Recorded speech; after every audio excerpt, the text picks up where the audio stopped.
Alright, so this is the second part of the tutorial video that I forgot to upload. Now I'm going to finish it off right here. That's why there's a difference between this clown right here and the clown that you're seeing in the first part of the video. I didn't save that file, so I had to recreate this really quick, so disregard everything in here that's missing. And the next step is to add a spotlight lamp down here and then take it out of the picture. And now we're going to add what is going to be the spotlight. So I'm going to click here and up here and here with the polygonal lasso tool. The polygonal lasso tool is right here, and inside what I'm going to do is just fill it in completely white with the paint bucket tool. So I'm going to click inside of here after I add a layer for the actual light and click in here. And now what I'm going to do on this is add a Gaussian blur. So I'm going to go up to filter and go to blur and click on Gaussian blur. And I'm just going to leave it like that. And now what I'm going to do is turn the opacity down. And I'm going to add a mask on it. And I'm going to use a gradient on that mask. And make sure that it's not a radial gradient. And I'm going to change this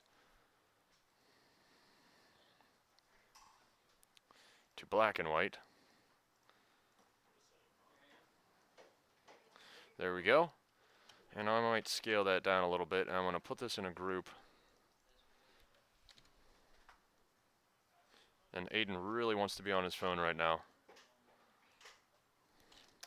And then what I'm going to do is copy, after I put this and the lamp in a group, I'm going to select both layers while holding Control, and I'm going to press Control G to put it in a group. I'm going to call it lamp, and I'm going to copy that, Control J, Control T, right click, flip horizontal, and I'm going to move it to the other side. These lamps are pretty big. If you want to make yours a little bit smaller, that's probably a good idea. And I'm going to copy it again, Control J. I'm going to open up this folder and I'm going to delete the lamp. I'm going to press Control T.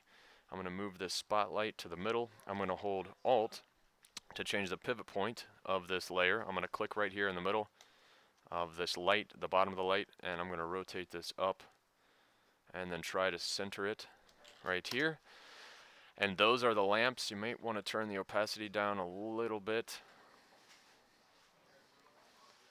And now what I'm going to do is add, on top of all this, I'm going to go down to adjustment layers down here without any layers selected. And I'm going to add a gradient map.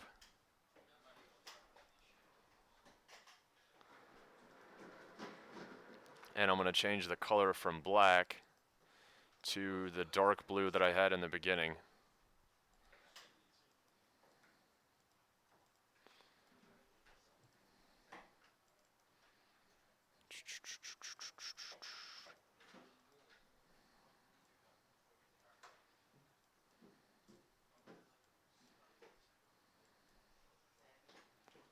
I gotta line this up a little better.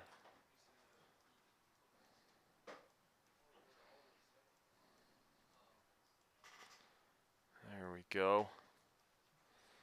With a nice gradient map. I'm going to duplicate that, Control J. That looks pretty bad, so I'm going to turn the opacity down a little bit. And see, I might just delete that. Yeah, I'm going to delete that. That looks bad. I'm going to turn up the opacity. So in the background, you didn't see me do this, but I added stars in the background, so I'm going to turn that up. And now what I'm going to do, deselect all the layers, and I'm going to add another adjustment layer. This time it's going to be hue and saturation, if I can find it. Here it is. And now I'm going to click this little box that says colorize, and I'm going to change this to the blue that I'm looking for.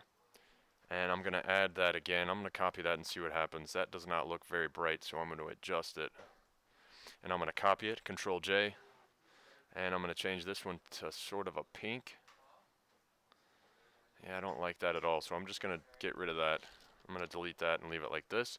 Now in the background, what I've done is I've added a layer on top of the background and over top of the stars. And now I'm going to use the paintbrush. I'm going to make the hardness on the brush all the way to 0. And I'm going to use pink in the background after I do white. So I'm going to add white first.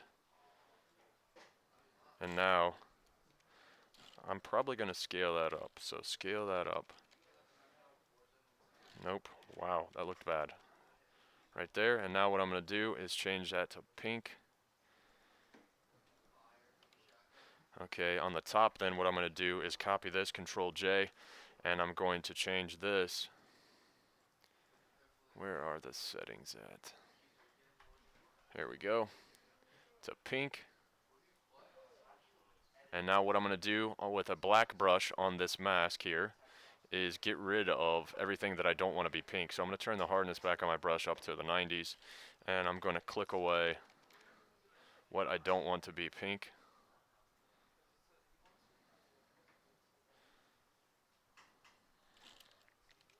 And this is where I'm going to turn the hardness down on the brush. And I'm going to get rid of that. And now let's see what happens if I Control J that and copy it. It gets a little bit brighter.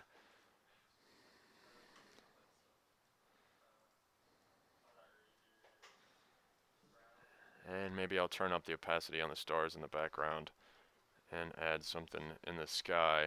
Let's see a planet Saturn. And let's see images, and maybe I'll just add that straight up, copy and paste it in there. So down here in the bottom above the blur light, Control J, copy, Control T, and there we go. And maybe I'll add this over to the side and put it behind the stars. No, that looks bad. Okay, now maybe I'll get rid of the black here. Control D, and I'll turn the opacity down a little bit. Control T, right click, maybe adjust it right there. And then in yours, you'll have a bunch of stuff going on here. And if this color is a little too bright, you can always turn the opacity down and adjust them. And then maybe if I add another blur light here with a big hard brush. That looks so bad. Okay, I'm not going to do that. That's it.